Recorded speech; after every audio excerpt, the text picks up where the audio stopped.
So for some reason, the kids' parents decided it was a good idea to take 6 or 7 8-year-old boys all yipped up on soda and pizza in to watch 2001: A Space Odyssey.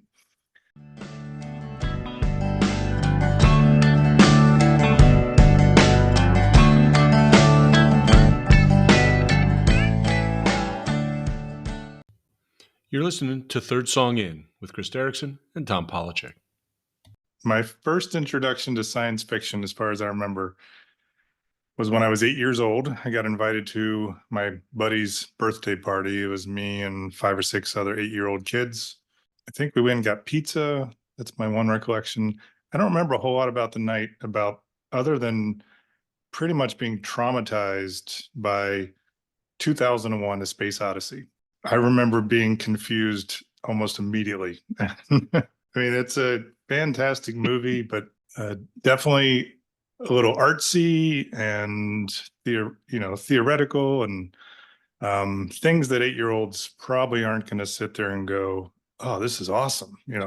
So the scene that stood out for me and why I'm focusing on it was the apes or the monkeys, Right. and beating the other one to death with the bone. That's a birthday party if I ever saw one. Yeah, it was a hell of a birthday party. And the reason I remember that is I think we must have gone fairly early, or it was summer, so there's still a lot of daytime. So we went home to this kid's house to finish up the birthday party, probably to have cake. We went outside and we're playing and running all over the neighborhood as we did back in those days. And I don't remember how it happened, but somebody decided it was a good idea to mimic that scene, and some of the kids got beat with a wiffle ball bat.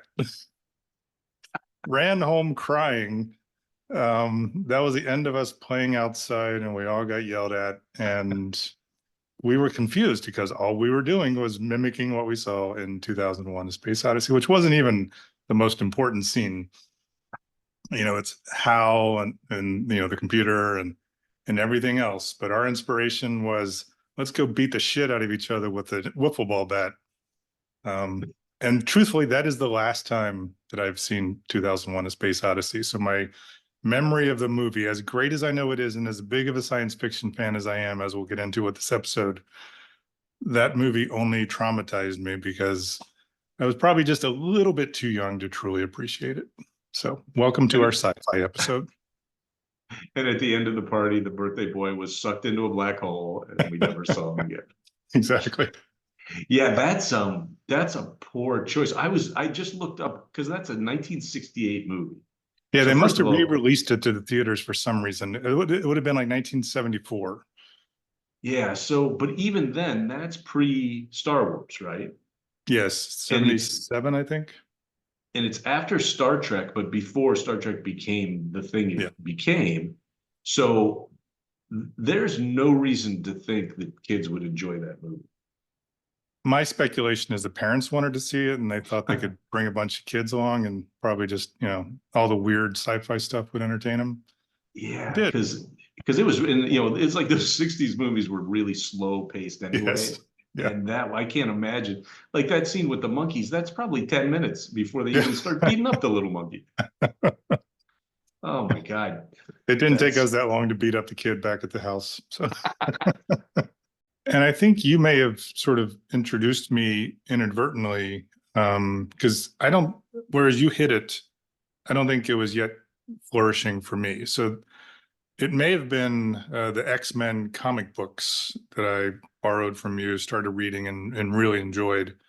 Because prior to that, I remember almost every book that I read was like a sports book. I remember reading these various exposés about the New York Yankees, and even some of the fiction I read was like Field of Dreams. I don't remember exactly when that came out, but that book certainly preceded the movie by quite a bit. And he wrote a bunch of other books all about baseball. And, I guess, so that's the fiction that I read. Sci-fi came later, and I would venture to say that it had something to do with you introducing me to comic books.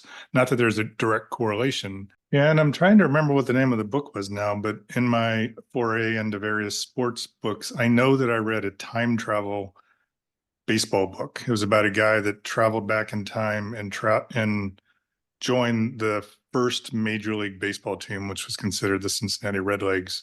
It's sort of more historical fiction, but the fact that he time traveled made it science fiction. I'll have to go back and see if I can find what that book was. But yeah, and I will stick with the fact that I was late to the game for a lot of this stuff, because I don't even think I saw Star Wars until much after probably even the second one came out. Oh, shit. And then there were other stuff which I didn't put on my list, so I'm not cheating.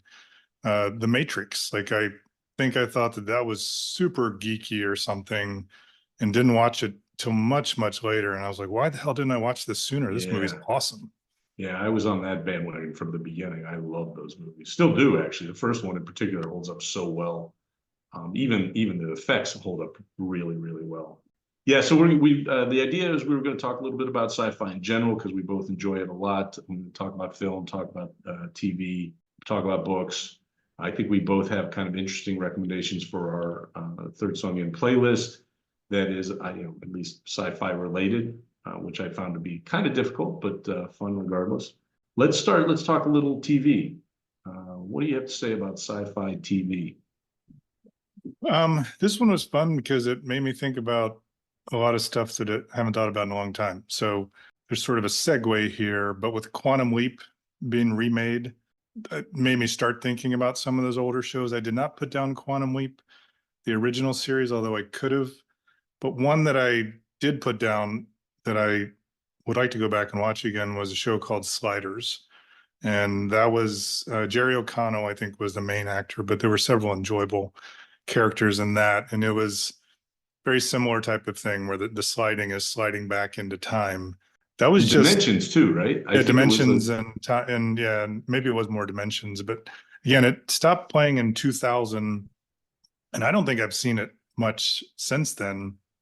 I just remember being really entertained and also really disappointed when it got canceled. When I did some research, I didn't see it show up on hardly any lists for like underrated or underappreciated. So I wonder if it would hold up when I go back and watch it, but I truly enjoyed it at the time. And these next three that I have are roughly the same time frame. And this one, again, not 100% sure of the quality, and it only lasted for one season, I believe, was a show called Alphas. It was an Amazon or Prime Video original, and it was also about these superheroes. And it vaguely reminded me of Watchmen, which was much harder and darker. But it was just how these superheroes or people with superpowers came. It's the idea of mutation and how they started to come together as a team. And David Stratham was in it. And he's just such a great actor. Anything he's in, he's so enjoyable to watch. I agree. This one is a little, I think, even though it did show up in a lot of underappreciated ones, The Expanse, which I think is also a Prime series. I've only seen one of those episodes, but it's more to plug the books. Those are great sci-fi books by a guy named, and actually I think this is a pseudonym. I think there's two authors. It's James S.A. Corey is the name as the author of those books. But I've read the first four of them and will continue to work through. Very entertaining. The episode or two that I've seen were very good. I just don't think I was ready to watch it since it's one of those things you could talk about where actors portray characters that you've thought about when you've read about them, and they just don't always translate the same way that you want. So I just wanted to keep reading the books, and then I'll probably go back and watch the series. And then last but not least, because I have to go with more of a kid show, but this one's sort of been maligned a little bit because of the attempts to make it into movies and live action shows. But Avatar: The Last Airbender, the Nickelodeon series, the animated series, is truly one of my favorite series ever. It's just really entertaining. It's got just enough of that anime sort of over exaggeration of the facial expressions and everything, but just the characters in that, the storylines. It's a great series. I watched it with my kids. I would watch it by myself. It's a shame that they've not been able to do that series itself a little more justice, because it was a really well done series through Nickelodeon. Well, and apparently that is up, right? I mean, there's a new the Last Airbender television series. Yeah. Don't remember where it's streaming, but it's premiering any day now, and everybody's kind of waiting with bated breath to see if they can pull it off. It's funny you mentioned The Last Airbender, and then there's also something called Korra, I think, which was a sequel to it. Yes. I've barely watched it, but I know almost every episode because it would be playing in the back of the car when we would take long trips. And my kids have, particularly my two of my kids, my daughter and one of the boys, they've watched that series through 5 times. Like they know exactly where anything happens in any episode. They've got it down to a science. And we own that on DVD or Blu-ray because they watched it so often. And the other one we own, which really lets my geek flag fly, is when I saw Sliders on the outline, I own that whole series on DVD. Like I love that show, and when I found it, now it's streaming for free somewhere again, and I've watched a couple episodes just to reminisce. I thought that was the coolest show ever when it was on TV. I agree with you completely. I haven't watched The Expanse, although I've heard really good reviews of that. Like in the the geek world, I think it gets really, really high ratings. And even on IMDb, I just looked it up, it's like 8.5 out of 10. So it's one I want to watch. I just haven't gotten around to.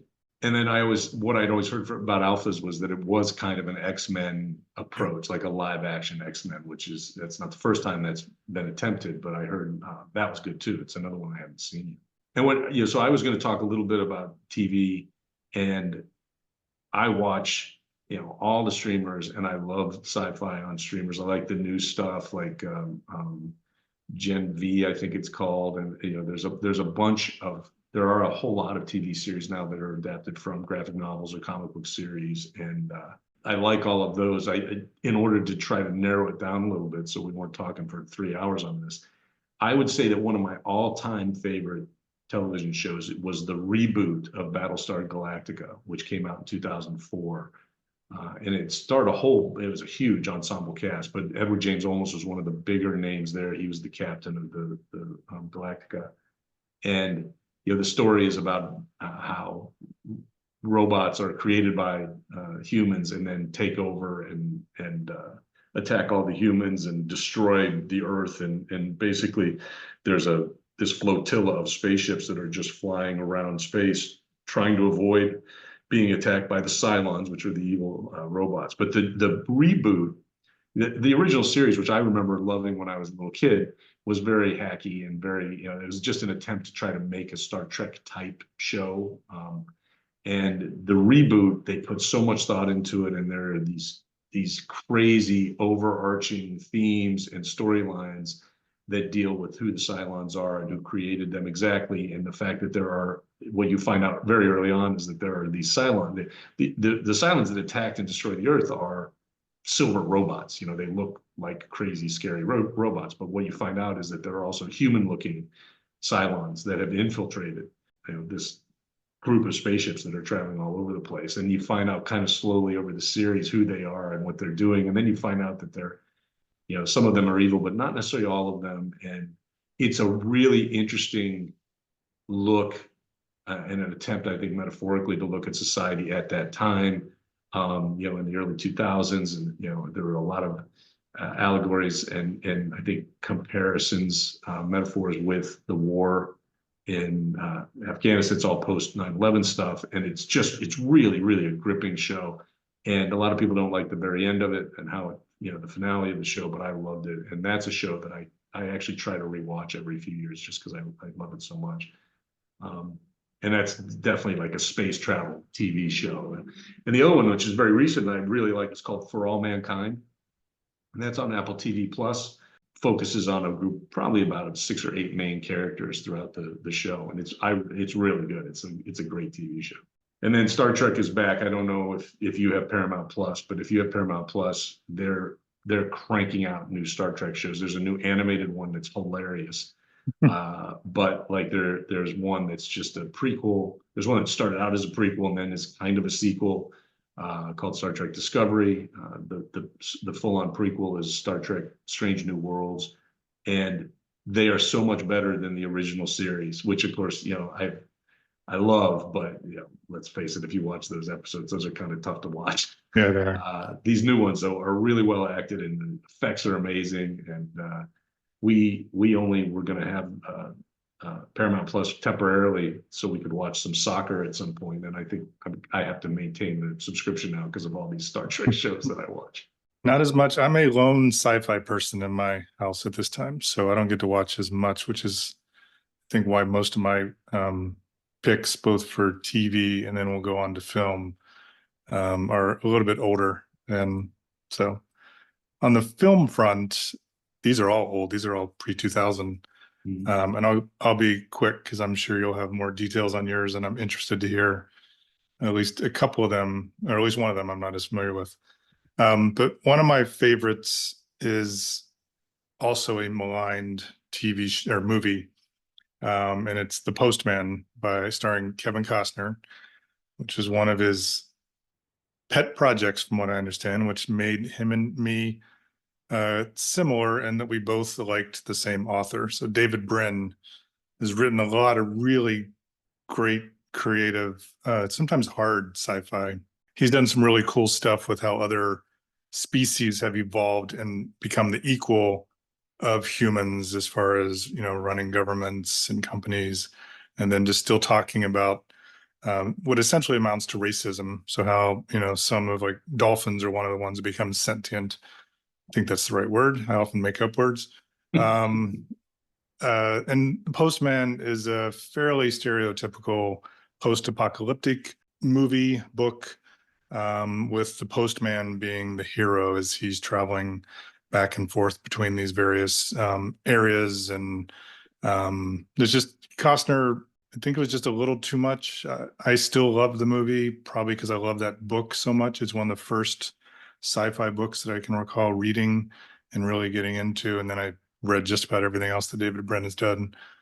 And then I'll hop over to another one. I think this one is starring Kiefer Sutherland and Rufus Sewell, really like a lot. It's Dark City. It's from 1998. It's just a creepy, weird, crazy dark ass movie, man. Yeah, dark movie. But when it's said and done, it's a very good movie. But again, you got to get through the creepiness. There's some strange ass characters, and even Kiefer Sutherland is weird as hell in this. It's not the typical Kiefer Sutherland from like 24 or whatever else you're used to seeing him. He's this strange little guy, and he does a really nice job. So yeah, I'll have to try to rewatch that one because I remember watching it once and thinking, yeah, that's good. I'm good. Yeah, I've seen it a couple times. I guess that may say something about me, but I'll try to redeem myself a little bit with my last choice, which is another animated movie. It's Iron Giant. It is just a great movie. Whether it's a cartoon or a movie, it has some of the most memorable lines. Vin Diesel is the voice of Iron Giant. I know Harry Connick Jr. is in it. He does a really nice job as well. But just some great scenes, where the giant basically gives himself up at the end of the movie. Sorry to give it away. And as he's flying into the nuclear missile, he sings or says to himself, I am Superman. And he wanted to be a hero. It's like there's these scenes where he watches the little kid that he becomes friends with, reading comic books, and the big one is Superman. And he was created by Russia as this secret weapon, and he doesn't want, something's happened. He suffered an injury when he fell to Earth, and he's trying to rework who he is, and he decides he wants to become a hero, and in the end he does. It's just and they do a great job of capturing that 1950s feel of the Cold War in the United States against Russia, and just the craziness, the crazy lengths we would go to, especially the bad guy in it. And there's some great acting despite the fact that it is an animated movie. I really enjoyed it. Yeah, I would say that is probably one of the most underrated animated, at least sci-fi type animated films that I've ever seen. That's another house favorite in my place. It's one of my daughter's favorite. My daughter's a film student, and she agrees with you completely. It's one of the best movies. That voice acting, in her opinion, is doesn't get the respect that it deserves, and everybody really did a great job, character-wise in that movie. I really do enjoy that movie too. That's a fun one. One of the things I really enjoy on film in particular is time travel movies. I love a good time travel movie, and there have been a couple crazy time travel movies in the last 10, 12 years or so that I really, really enjoyed, and I recommend all the time. And I don't necessarily get, thumbs up responses from people after they see them, but I can't get enough of them. For example, there's a movie called Predestination from 2014. It was directed by Michael and Peter Spierig. I don't know anything about them. I don't know what else they've done, but Ethan Hawke is in it. And Sarah Snook plays a big role in it. And at the time, I think she was completely unknown. Now she's very famous. She was in Succession. She was the daughter in Succession. This movie is about, as many time travel movies are, it's about this kind of organization that travels through time to make sure that the timeline stays clean, I guess, for lack of a better word. So they recruit certain people to be these time agents, and they have it's a briefcase, and it's very throwbacky. There's not really much in the way of special effects at all in this, or really in any time travel movie, which I guess is why you see so many of them. But there's this circular history of this individual who is a time travel agent that I can't even begin to try to explain who is who. Like, I can see the images in my head, but let's just say, and this is a spoiler alert, Ethan Hawke and Sarah Snook are the same person. Just time displaced. So, if there's a movie that has time travel and gender swapping in the same work of art, I'm in. I want to see what the hell they're going to do with this, how they're going to explain it all. And they do a great job, and it's really well acted. It's crazy as hell, and it's got one of those kind of vague endings where you're not quite sure what happened, which happens a lot with time travel movies, I think. But it's really worth seeing if you haven't seen it. And another one that's similar, although I guess it's more clear cut, I guess, is a movie directed by Rian Johnson. I'm a big Rian Johnson fan. It's called Looper, and it came out in 2012. It was with starred Bruce Willis and Joseph Gordon-Levitt, and it's basically about how in the future gangsters control.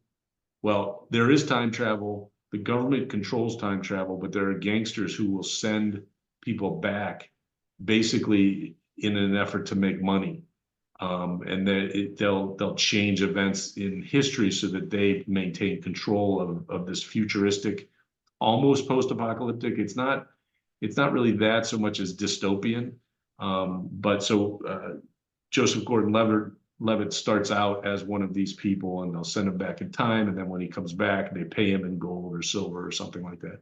The Bruce Willis character is on a revenge mission, and he goes back to the time where Joseph Gordon-Levitt is. And again, time travel movies are so hard to explain, but I enjoy this one so much. And one of the coolest parts of it is that Joseph Gordon-Levitt, who's a young actor, not so young anymore, I guess, but he basically does an impression of Bruce Willis. And there's a diner scene where they're sitting across from each other and they're talking to each other. And Joseph Gordon-Levitt does such a great job of being a young Bruce Willis. Like, Bruce Willis is just being Bruce Willis, but Joseph Gordon-Levitt is being Bruce Willis at the same time. And their conflict and their confrontation, both there and then later in the movie, is really, it's really cool to watch. And again, it kind of gives you a headache as you're going through trying to keep up with everything. But as I said, I'm always up for a good time travel movie, and those are two of the best that I've seen in a long time. I have seen Looper and agree with you completely. I've not seen the other one, but you sold me when you got the time travel and gender swapping. I mean, yeah, it's like the way they explain it is, I kind of suspected what was going on maybe 2/3 of the way through the movie, but I had no idea how they could explain that these were two of the same person, that both these people were the same person. And they pull it off. It's amazing. All right. On the amazing front, we do have a question from Jonathan. And the amazing part is I think we've expanded our audience a little bit. So Jonathan from Disappointment Island in New Zealand, he may be anticipating the disappointment in our recommendations, but he asks, simple question, Star Trek or Star Wars? Why don't you start since you're the geek? I am King of really the geeks. geek. I'm such a geek that I don't choose between them, to tell you the truth. I love Star Wars. I love it, and a lot these days. I think I love it as much because my daughter loves it still. Like she has, you know, posters from the original trilogy up in her room at college, and you know, we can talk about Han Solo and we can talk about Luke and Leia for, you know, hours sometimes. So I love Star Wars, but I don't consider Star Wars sci-fi as much as fantasy, or at least fantasy slash sci-fi. Star Trek is probably the franchise that I like the most, only because it is such hard sci-fi. It is also very optimistic in my mind.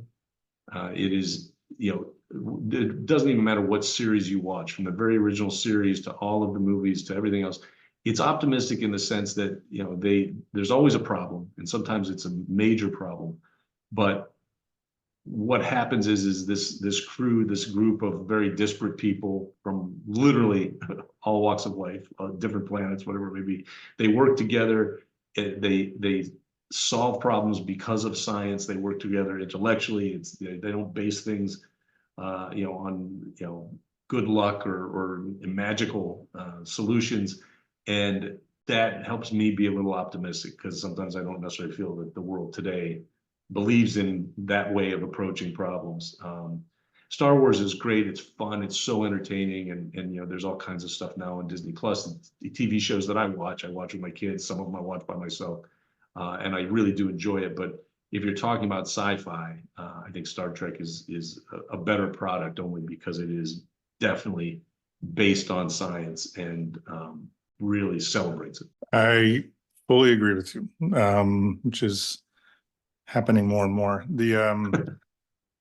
We didn't agree this much when we were in college. It's true. It's true. We fought a lot better. I mean, Star Wars is hugely entertaining, some standout characters, but it's just, you know, good versus evil writ large, you know, and in the future. And that's great. It's entertaining, as I said, but I agree with you. The Star Trek piece is more science-based. And in fact, I'll close with this. My boss at Duke, where I work, has written a great book. Basically, it's called The Science Behind Star Trek. And, you know, he breaks down, you know, the true science that is in these shows. Don't know if someone could write such a book about Star Wars. Not that that matters, but, you know, it's that idea of, you know, science fiction, science is in the title. And I really have mostly appreciated the books that have stuck with me, and the shows that have stuck with me are those that are a little bit harder science. And while we can't argue that Star Trek is hard science, it certainly, I feel, has more in it. And like you said, I feel a lot more hope watching that than Star Wars necessarily, even though the good guys usually win in Star Wars. Your boss, that's very interesting to me, because that may be that seems like ripe for a future guest on the show if we can convince him to do it. That would be fantastic. I'd love to hear what he has to say in general. And he's such a great guy. He probably would. Just maybe some of our earlier episodes we want to keep away from him. So It's, you know, we got to figure out how to make sure he doesn't hear about everything, I suppose. Yeah, exactly. That does bring us to our recommendation section, and we will start with the then. Anything prior to 2000. You and I have both chosen books, Yes. which isn't surprising for you, but is for me. So since it is surprising for me, I'll start off. So I actually had a little bit of trouble with this one because I've read a lot of science fiction books from this period. And the one that I ended up settling on was a book by Dan Simmons. And there's a trilogy. In fact, I think he has 2 trilogies. Hyperion is the first book, and one of those, and then the other one I think is called Endymion. Hyperion starts it all, and it's just such a great read. It's set like 700 years in the future.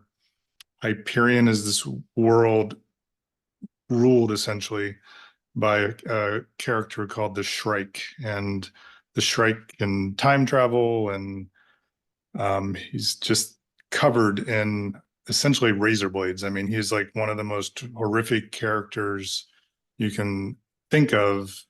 He's worshipped by some people in this universe. He's feared by many. And basically, this is a futuristic version of the Canterbury Tales, where there's 7 pilgrims with secrets and questions that they're hoping that the Shrike can help them with. And they tease out, one of these may hold the fate of the universe in their hands. But it's one of those that goes back and forth. You go through each of the characters, has a little segment, and you switch to the others. And it's just so well written. As each section ends, you're like, damn it, I don't want this to end, and move on to the next one. And by the time that next one ends, you're doing the same thing.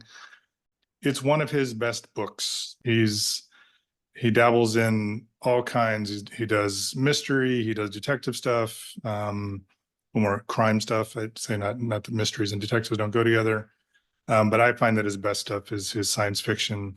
And this is easily one of the best series that I've read. So 1989's Hyperion by Dan Simmons is my recommendation for them.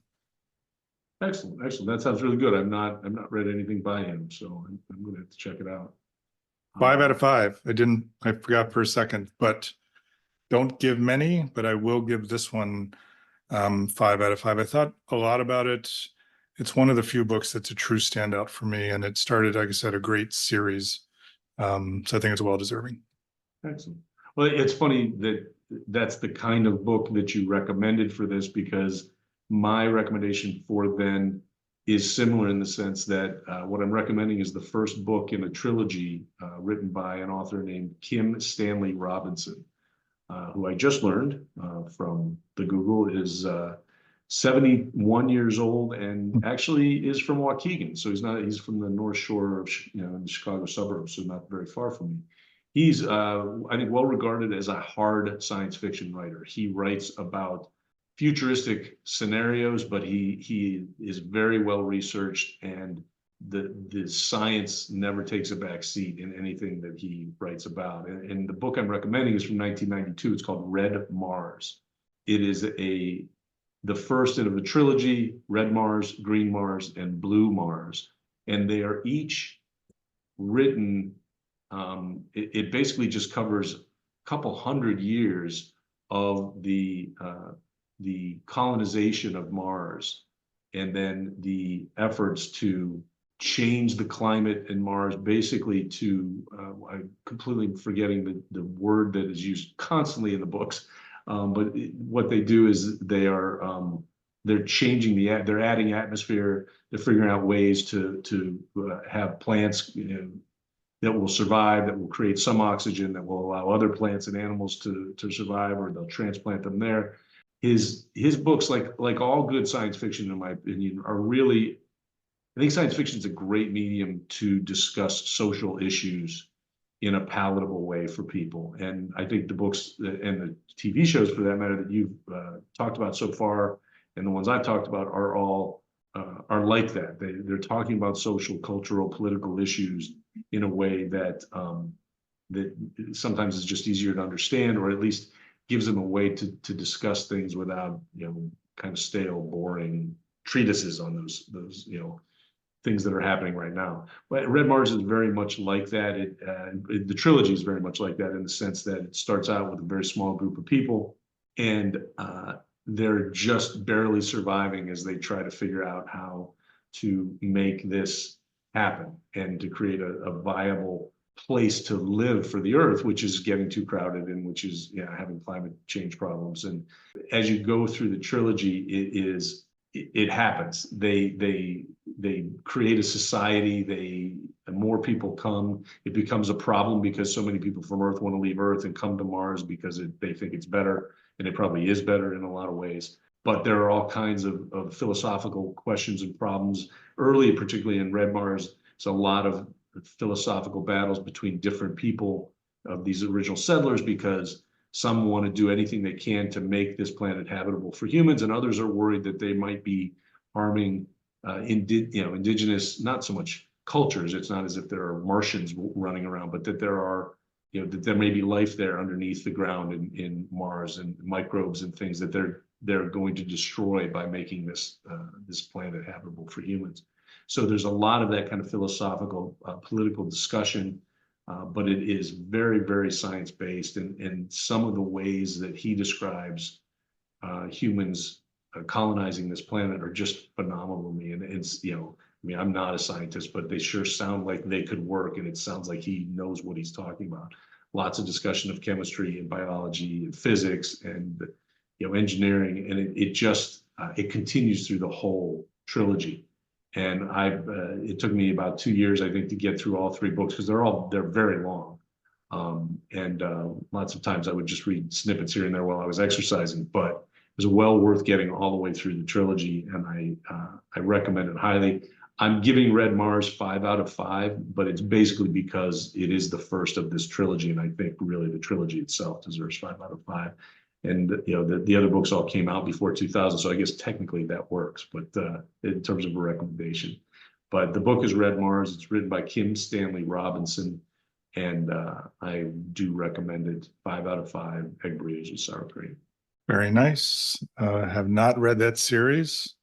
Although I do have a pretty decent backup of sci-fi books that I need to get through. So yeah, and like I said, that one, because it's so science heavy, it sometimes can be tough to read through. You can't just scan and skim and go through 50 pages of a clip.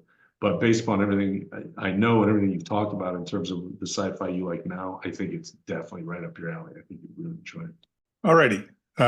Let's move on to our recommendations for now, which is 2000 and anything later than that.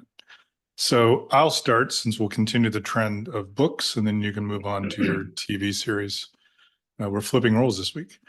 So I chose mine for a couple reasons, and had a little bit of difficulty with choosing between 2 different books by the same author. One's very recent. I'll mention it. It's called A Psalm for the Wild Built, written by Becky Chambers. That is not the one that I chose, although I could have just as easily chosen it. It's a great introduction to a series called, I should remember this, but I don't. It's The Robot, and I'll find it before I finish my summary. But the one I chose is titled The Long Way to a Small Angry Planet. This is also the first book in a new series.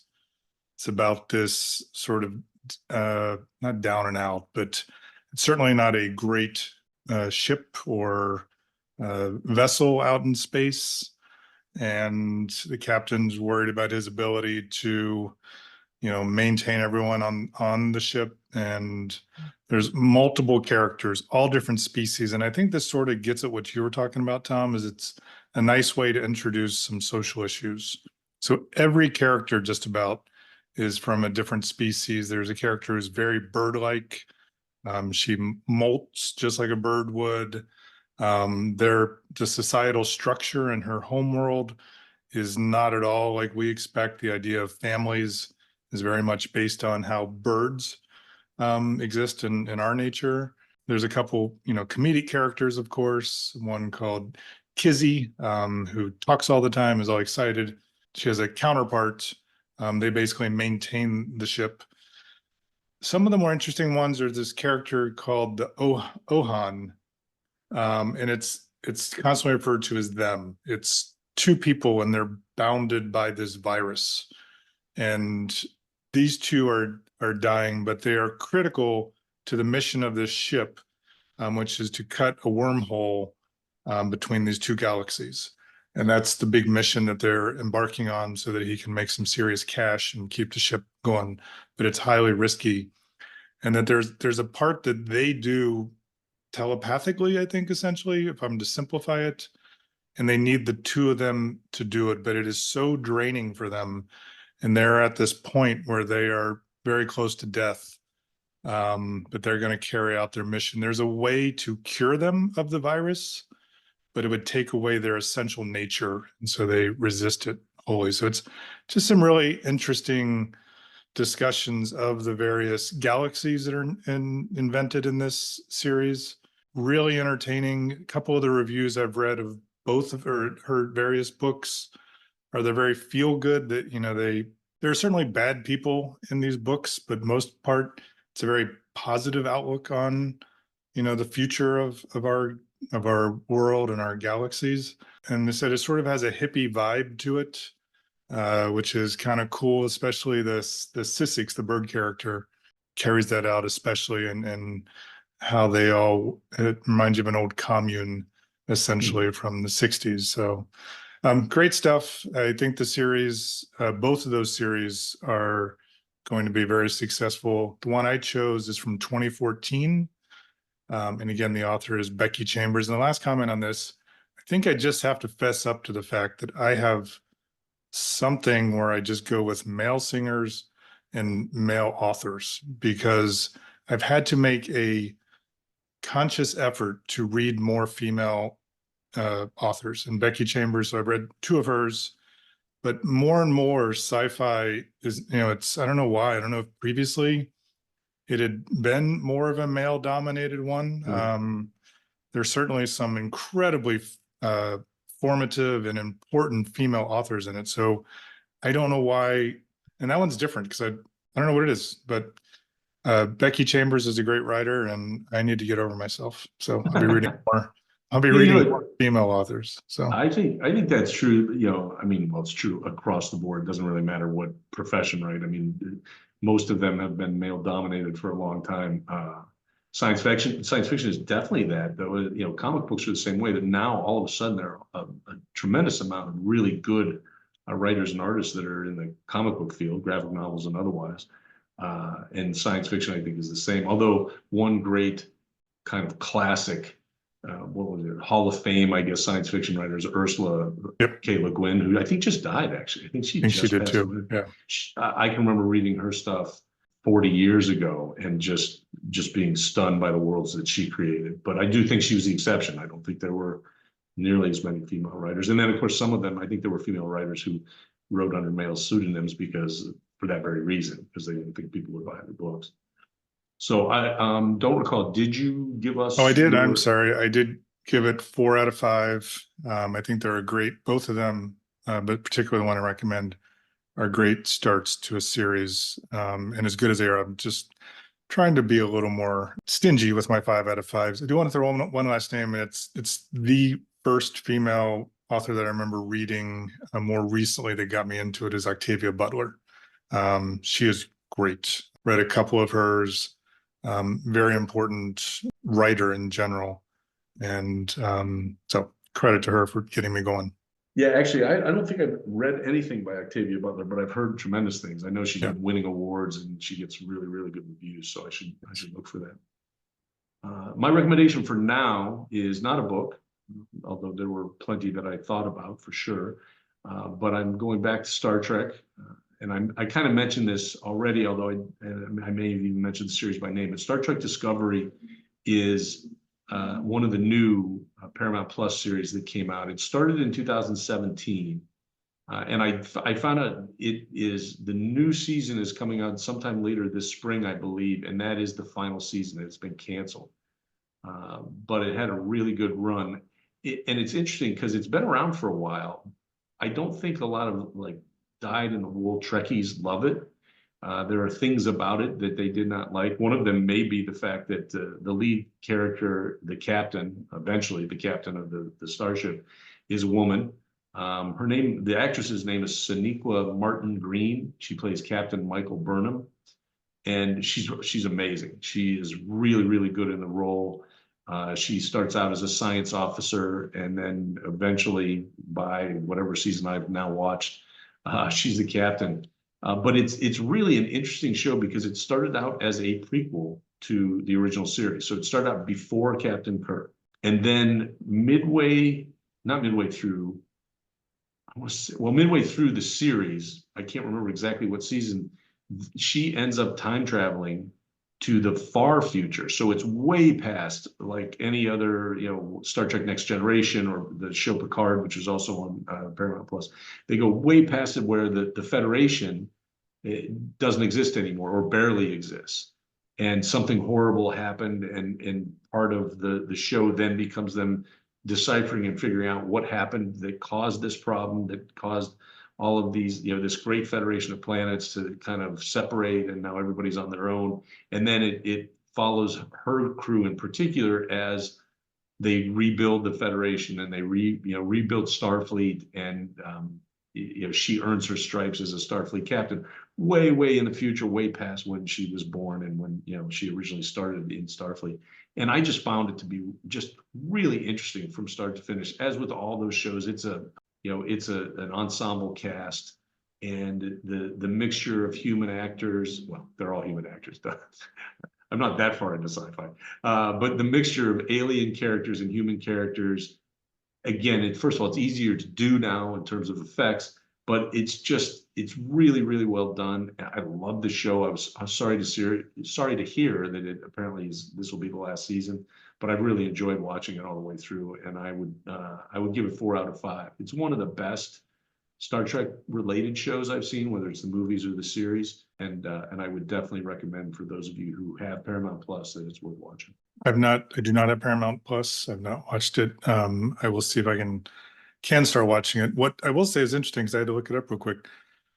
Even though it's ending, it sounds like it's run a little bit longer than many Star Trek, because it was always that idea that Star Trek only ran for 7 years, because whether this is true or not, because it had something to do with syndication. But if I'm doing my math correctly, this will have run 8 seasons. Yeah, I think so. Well, yeah, the original Star Trek, I think, only ran for like 3 seasons. I mean, right. It was even shorter. Yeah.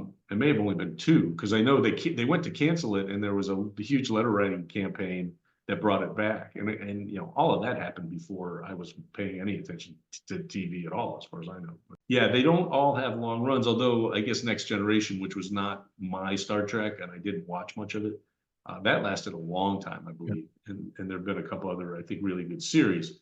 But these new ones, I just really enjoy. I just think they adhere to what I think Gene Roddenberry, his philosophy when he created the show in the very first place. Like I said, very optimistic, very science-based, and this is definitely a great example of that. All right. Well, that takes us to the not so great, which is our post facto. It's a mistake. It's a mistake. Yes, so post facto is our time in the on the podcast where we can go back to prior episodes, correct mistakes, flesh out things we may have said. It's usually just us being able to say things we couldn't remember at the time we were originally recording. But in this case, one of the I have a couple errors that I came up with for myself. You go ahead and try to top me, buddy. You start off. So one of the things is when we were discussing Walk In Lay Down at WashU, which is a music festival that still goes on as far as I know, one of the bands we said performed while we were students there was the Busboys, and their big song was "The Boys Are Back in Town." I chimed in immediately and said I thought it was from the Eddie Murphy movie Beverly Hills Cop. That's not true. That actually came from the movie 48 Hours. And that's a fantastic movie. And that song is awesome in the movie. It's perfect in the soundtrack. The band was great live, but I just wanted to correct it because I did say Beverly Hills Cop, and in fact, it was 48 Hours, which I think is a better movie anyway. And then I was talking about another festival, Twang Fest in St. Louis. I've attended once, and I made the comment that I thought it had been maybe 9 or 10 years that had been around. And this is just an example of how old we're getting and how time is passing me by so quickly. But Twang Fest is actually working on its 25th anniversary. I think last year was the 25th year they had done it. And I may not have been aware of it till 10 years ago, but I think it's more likely that I just can't count the years anymore, and they're just going by too quickly for me to pay attention. Keep going. Yeah, you want me to keep going? This one may or may not make the final edit because I did a good job editing, but particularly with the last episode, the sound quality at my end I thought was horrible. And part of it is because I don't think I had the microphone placed properly for me. The other thing is I tend to trail off when I'm discussing things. And the last episode, I think I was just mumbling my ass off. But I don't have the expertise to fix this or to find the settings necessary to raise levels for my own voice when I edit. And I'm probably never going to re-record anything we do. So I'll just chop off the stuff that you can't hear or doesn't make any sense or I'm mumbling through. But if you do have difficulty hearing me, I apologize. I'm making a concerted effort in this episode to stay very close to the microphone. I want to stay really close to my microphone too, because I'm so angry at myself. Like I wanted to call you and re-record this last week, and we probably should have. And then I was going to, you know what? I'll make it my opener. Fuck Tom. I'll just go ahead and start off with my mistake. But I chose a fantastic song last week, The Living Bubba by the Drive-By Truckers, from the live album in 2000. I know the song came out before that. So we're talking 25 plus years, which I emphasize because I said that the character in The Living Bubba was dying from cancer or leukemia. I couldn't have been more wrong, and I know it. I don't know what I was thinking. He's dying from AIDS. And it's the importance of this song in a lot of ways is that, you know, it may not have been the most popular or well-received theme back in the day to be defending someone who is dying from AIDS.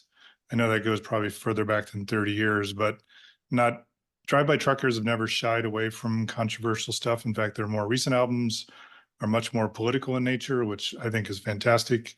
But this one is all about AIDS, and I'm going to close out my post facto with quoting, you know, one of the great lines that is so typical of the Drive-By Truckers because they're dealing with a really important topic with sort of a less than formal approach to their lyrics, sort of dumbing it down in their own way so people maybe don't take them as seriously as they should. So the lyrics are, I ain't got no political agenda, ain't got no message for the youth of America except wear a rubber and be careful who you screw. And come see me next Friday because I got another show. So it's that idea that he's not dying, but, you know, where we know AIDS is coming from is sexually transmitted. The Living Bubba was paying the price, and it's littered all through the song. And somehow I fucked it up. So major post facto screw up. My apologies to the Drive-By Truckers and to Mr. Smalley, who the song's about. All right. Well, I didn't feel it was as bad as you felt it was. I could tell it was eating you alive. It is true that the song itself makes reference to the live performance of the song makes reference to that stuff, and yep. It certainly, as I think about it, every time I hear that song, I do think about that time in history, particularly with regard to AIDS and HIV, and yeah. You know, it's not that it's easy now to deal with, but it's more socially acceptable to, you know, to discuss and to talk about. And you're right about truckers, man. They were always willing to go out on a limb. Oh yeah. This brings us to our playlist picks. Every episode, we each pick one song, or at least a minimum of one song, usually one song, that we add to the third song in season 2 playlist. The idea is we want to recommend a song. I think we both try to recommend stuff people may not have heard of, but we also try to have the recommendation relate to the theme of our episode. And these, as I said, they go up on the third song in season 2 playlist on Spotify, but also on Amazon Music, Apple Music, YouTube Music, and I may be missing one. But we urge you to listen to the playlist as a whole and certainly catch up at the end of every episode to hear the new songs. And hopefully we'll get some feedback from you and hear what you think about the songs we pick. I'll pick the first, or I'll present my pick first. And I found it difficult to find a sci-fi song, and I didn't have the time to kind of look through all kinds of lyrics to see if there was any name dropping going on that I could use. So my approach was to look at some soundtracks of sci-fi movies and television series that I really liked to see if there was a good song. I found a few, and I decided to go with a remake of the song Midnight Train to Georgia. This is from the soundtrack to the television show Station 11. which I actually recommended in one of our early episodes, I believe. This is performed by Dan Romer, featuring vocals by a woman named Deborah Cox. So the soundtrack came out in 2022. The reason I decided to go with this, it is a very kind of slow-paced song, and I was thinking I wanted something a little more upbeat, but this does a great job of being of the story that's told in Station 11. The instrumentation is very stripped down, and the idea is that these people don't have a lot of instruments, and it's a traveling troupe of actors and musicians, but they have to make do. The song, which is a tremendous song anyway, is kind of remade in this version as a gospel song, and the accompaniment is primarily a tuba. And when it starts, you think it's kind of silly, and then you hear this woman's voice, and when she kicks in, man, it is just one of the more powerful pieces of music that I had heard in a long time when I first heard it. There's also an organ behind there at some point, but it's mainly a chorus. There's a group of voices behind her, and it's primarily just this oompa of a tuba and this woman with this beautiful voice singing. And I think it will make a nice addition to our playlist for season 2. All right. Mine is playing up big time on the geek part. So I do want to sort of pull a Tom and have a second choice, but my reason's a little different. So the first song that came to mind when we decided to do this episode was a song from the Ass Ponies called Astronaut.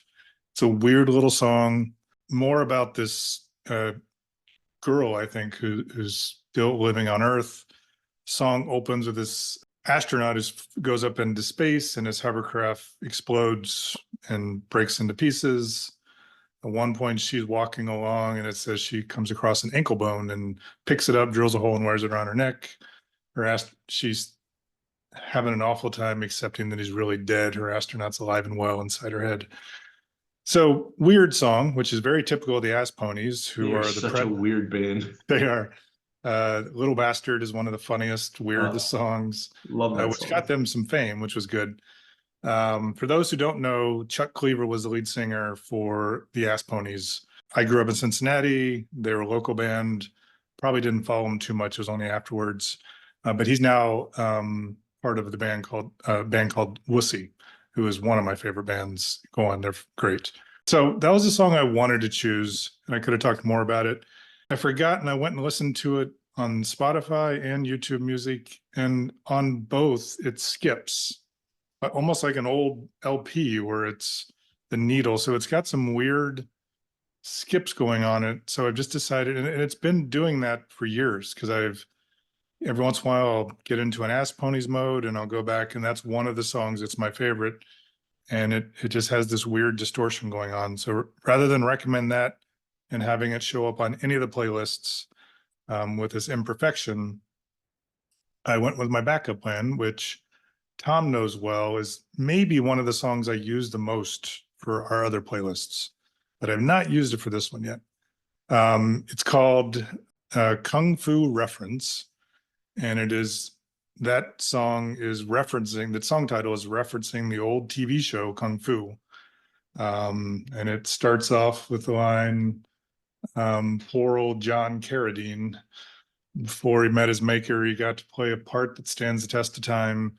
So he goes on and on about his role but it's not about John Carradine. It's about this guy who is at home, pretty much a loser. His whole night ahead of him is a choice of 3 movies: Blade Runner, RoboCop, or The Bride of Frankenstein. He ultimately chooses Blade Runner, because we know at the end of the song, it closes with this, and I'm not even going to read these lyrics because I know them by heart, because this is one of the songs that I've played the most. It's dead soldiers line the row along the coffee table. Blade Runner's at the part where Rutger Hauer dies. I don't know anything. Why do I pretend to? If I did, I'd be the one who's living with you now. So it is this guy who is just pretty much a loser, screwed it all up. And, he's home drinking beers by himself, watching sci-fi. He could have watched Kung Fu or The Bride of Frankenstein. they all sort of fit together in these sort of geeky type of movies. And that's one of the true stereotypes of sci-fi, is it's only for geeks and the weirdos or the losers. And Tom and I are here to hopefully put that to rest, because Yeah, I'm sure there's gonna be a huge uprising of support for exactly. So go out and proudly watch your sci-fi, read those sci-fi books, and listen to the Ass Ponies. Yeah, I probably watch Blade Runner once every year or so, and it is hard to get to that death scene with Rutger Hauer and not think about that song every Yeah. time. Because it's an amazing, apparently he improvised that whole last speech he gives. So I always think about that. And then most times I also think about that song. I do think it's easier to be a sci-fi fan or even a comic book fan these days than it was back when we were young. But I also think we've made some recommendations for things that might be a little off the beaten track. So hopefully people will be interested in. I love that song. You're right. You've put that on a playlist here or there in the last 20 years or so. And Ass Ponies are just one of the most bizarre, weirdest little bands ever. And I come back to them all the time because they make me laugh every time. Yeah, there's some dark humor and gothic images, and just this weird edge to them. He lost a little bit of that with Wussy. I mean, it's certainly underlying. I mean, Wussy is not exactly conventional, but the Ass Ponies were a standalone type of band. There's something unique. They are one of a kind for sure. Yep. One of the things that we've been trying to do is mix up the content a little bit. We're going to add some guests here and there. It's not always going to be completely about music. And hopefully you've enjoyed discussing this genre, which obviously Chris and I really enjoy. But please get back to us and let us know if we're talking about things that interest you. We haven't really mentioned it in prior episodes, but we do have an email, thirdsongin@gmail.com. Love to get emails from you, hearing your critiques, your suggestions, anything that you might think we should address or talk about on the podcast. We'd love to hear from you and see what we can do about that. Not everyone is going to write in and rate us, and we understand that, but we do hear stories. And one of the best compliments I think we've gotten so far is a buddy of ours told us that he had a friend recommend a song to him, and he goes, and it's the third song in, meaning the third song in on that album, which suggests that he actually listened to our podcast and even one of the earlier episodes, because we did go back and forth between what we were actually going to call this thing. And I think, Tom, you ended up settling because I made this comment about this weird habit I had where I would listen first to the third song and decide if an album was going to be good or not. So the idea that people are still even thinking about things as albums and noting that they listened to the third song in, we'll take it. That means at least somebody's listening to us. It feels like branding. Exactly.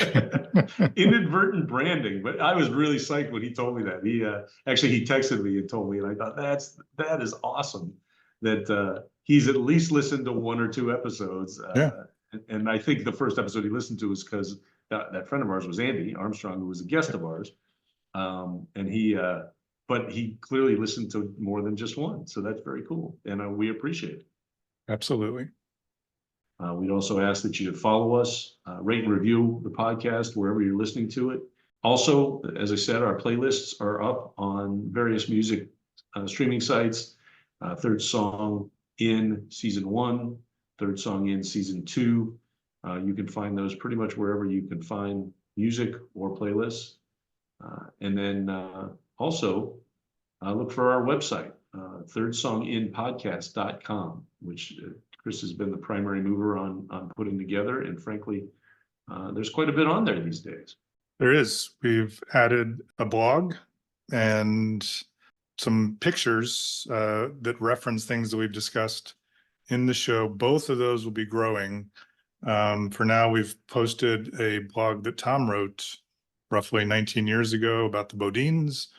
Reason for that choice is the Bodines just released a new single, so it seems appropriate to start off with his musings around going to a concert back in the day at the Bodines. But we have some fresh content coming out for that. Probably release the first newly written blog in the next week or so. We'll certainly let folks know on Facebook and other places when that is released.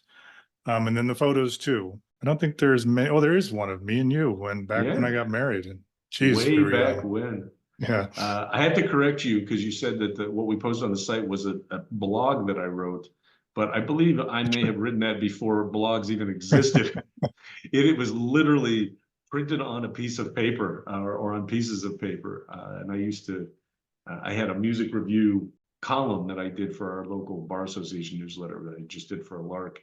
But we'll try to put those up there every once in a while, Throwback Thursday style.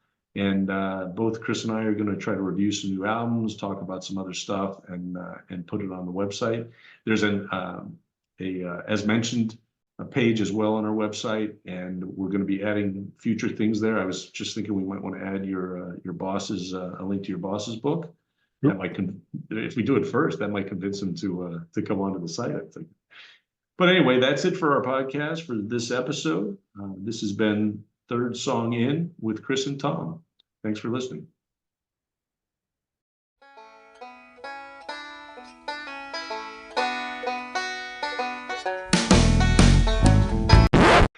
So, one of the things that we've been trying to do is present different contests. Geez, no, not either of those words. Content. Let's try content. Let's have a contest for who can fuck up the words the most. You win.